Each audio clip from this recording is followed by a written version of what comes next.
Pengalaman hororku pertama kali tinggal di rumah ini. Hai sobat semuanya, selamat datang kembali di channel YMP Story.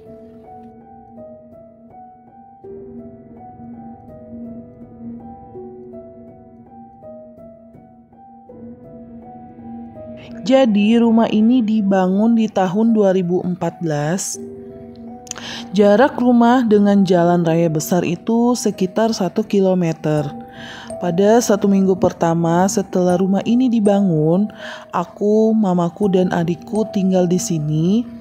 Kita udah ngalamin banyak hal yang tiba-tiba lampu nyala sendiri, ada yang ngetuk pintu, sampai beberapa kali kita dengar ada yang bersin dan tertawa terbahak-bahak. Padahal waktu itu belum ada tetangga kanan kiri di sebelah rumah.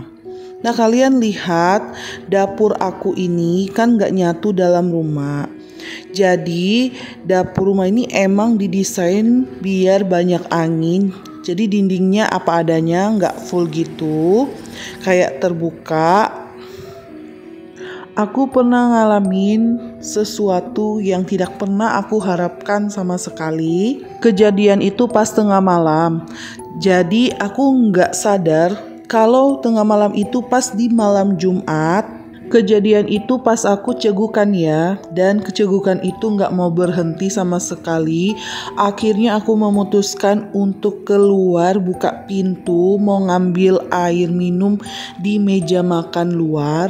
Tahu kalian, aku lihat di belakang rumahku ada perempuan cantik berdiri pas di dekat pohon sirsak.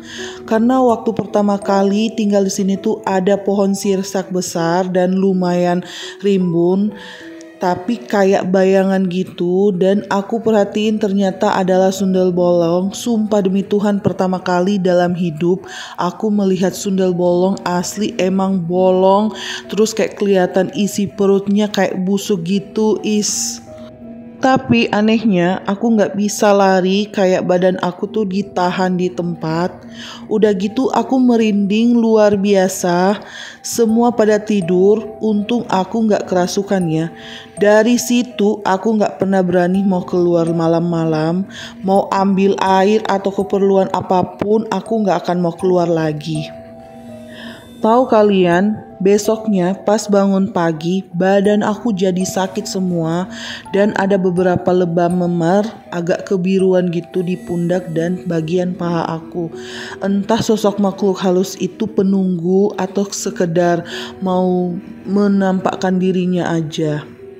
Waktu badan aku kebiru-biruan gitu, aku tunjukin sama mama aku, dan tahu nggak, aku cerita semua yang aku alamin semalam, dan ada sedikit shock dalam benak aku. Akhirnya aku nggak mau tinggal di rumah itu lagi dan memutuskan untuk pulang ke rumah orang tuaku yang lama. Seperti ada trauma, jadi ada sekitar 6 bulan itu aku nggak mau sama sekali tinggal di rumah ini.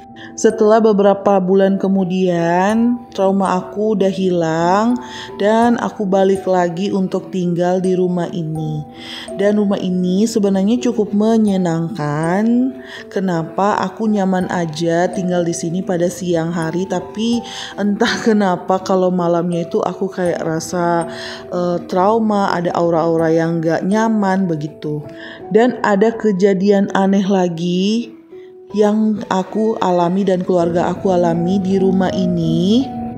Kejadian ini pas alarm mobil bunyi, dan pikiranku pasti ada maling atau kucing liar yang masuk nabrak ban mobil atau lompat dari pagar. Tahu kalian, alarmnya itu bunyi 4 detik terus mati, diteruskan lagi 30 menit kemudian, lalu bunyi lagi sampai azan subuh baru berhenti. Mama aku sedikit panik, tapi aku sama kakakku sampai ngelarang mamaku untuk keluar. Jangan sampai ada yang mau jahatin kita atau maling, jadi kita biarin aja. Keesokan paginya, kakakku manggil teknisi mobil.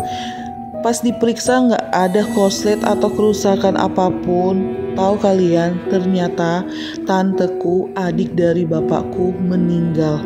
Apa kalian percaya dengan adanya tanda-tanda kayak gitu? Awalnya aku nggak percaya, tapi kejadian itu berulang kembali pas tanteku, kakak kandung dari mamaku, meninggal dan alarm mobil dua-duanya tuh bunyi dan pas azan subuh baru berhenti lagi. Itu dibilang sama kakakku pas aku minta kunci karena berisik ya, untuk nekan berhenti tapi nggak mau berhenti. Terus kakakku sendiri yang bilang gini, 2 tahun lalu juga begini toh pas tante meninggal. Di situ bikin aku sedikit parno, sedikit ketakutan karena sejak tinggal di sini tuh banyak kejadian yang aku alami dan keluarga aku alami. Gak sampai situ saja, kami pernah ngalamin kejadian aneh di mana kayak ngelihat bola api terbang kemudian meledak di atas seng. Kejadian itu di tahun 2021. Oh ya, aku lupa cerita sama kalian. Waktu aku habis menikah sekitar tahun 2016 di bulan November, itu aku melihat sosok bayangan perempuan cantik memakai baju putih pengantin polos. Sontak membuat aku berteriak lalu nyalain lampu kamar. Kejadian itu tidak sampai situ saja, suamiku sendiri pernah mendengar pintu kamar dan dinding bagian luar itu seperti ada yang garuk. Mungkin kalian mikir nggak mungkin hal itu terjadi. Sebagian orang percaya dan bahkan paranormal pernah ke rumah ini dan bilang memang ada 2 penunggu, yang satunya perempuan cantik dan yang satunya itu laki-laki tinggi besar. Banyak masukan untuk kita. Untuk kami buat sesajen seperti menaruh sirip pinang di sudut rumah, membuat kue tradisional dan membakar dupa. Ya, kami bukannya tidak percaya. Oleh karena itu aku dan keluarga memutuskan untuk memanggil pendeta untuk mendoakan rumah ini. Dan sejak tahun 2022 tidak ada lagi kejadian yang kami alami dalam rumah. Kejadian aneh itu udah jadi keterbiasaan dalam rumah, jadi kita cukup abaikan saja dan tidak perlu panik, tidak perlu takut karena derajat manusia itu lebih tinggi dibandingkan setan. Kita cukup untuk mendoakan saja. Oke, sekian dari channel ini. Semoga kalian suka dengan ceritaku. Jangan lupa subscribe dan nyalakan lonceng agar kalian tidak ketinggalan cerita selanjutnya. Terima kasih.